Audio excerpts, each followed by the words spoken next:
வணக்கம். G3 செய்திகளோடு இணைந்திருப்பது கார்த்திகை ஜோதி. பழைய பென்ஷன் திட்டம் உள்ளிட்ட 10 அம்ச கோரிக்கைகள் வலியுறுத்தி சேத்துப்பட்டு தாலுகா அலுவலகம் முன்பு ஜாக்டோ ஜியோ அமைப்பினர் அடையாள வேலைநிறுத்தம் மற்றும் கண்டன ஆர்ப்பாட்டம் செய்தனர். இனி விரிவான செய்திகள். திருவண்ணாமலை மாவட்டம் சேத்துப்பட்டு தாலுகா அலுவலகம் முன்பு தேர்தல் கால வாக்குறுதிகளான பழைய பென்ஷன் திட்டத்தை அமல்படுத்த வேண்டும் உள்ளிட்ட 10 அம்ச கோரிக்கைகளை வலியுறுத்தி ஜாக்டோ ஜியோ அமைப்பினர் அடையாள வேலை நிறுத்த கண்டன ஆர்ப்பாட்டம் செய்தனர். தமிழ்நாடு அரசு ஊழியர் மற்றும் ஆசிரியர்கள் சங்கங்களின் கூட்டமைப்பான ஜாக்டோ ஜியோ சார்பில் மாநிலம் முழுவதும் நடைபெற்ற ஒருநாள் அடையாள வேலை நிறுத்த போராட்டத்தின் தொடர்ச்சியாக சேத்துப்பட்டு தாலுகாவைச் சேர்ந்த அரசு ஊழியர்கள் மற்றும் ஆசிரியர்கள் ஆர்ப்பாட்டத்தில் பங்கேற்றனர்.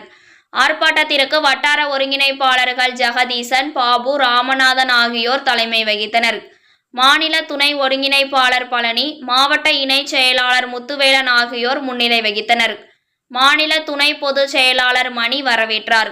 அரசு ஊழியர்களின் முக்கிய கோரிக்கைகளாக பழைய பென்ஷன் திட்டத்தை அமல்படுத்துதல், பள்ளி ஆசிரியர்கள் மற்றும் தலைமை ஆசிரியர்களுக்கு மத்திய அரசு ஊழியர்களுக்கு இணையான ஊதியம் வழங்குதல், அரசு துறைகளில் காலியாக உள்ள 30% அதிகமான பணியிடங்களை நிரப்புதல், சாலை பணியாளர்களின் 41 மாத பணி நீக்க காலத்தை முறைப்படுத்துதல் உள்ளிட்ட விடயங்கள் முன்வைக்கப்பட்டன.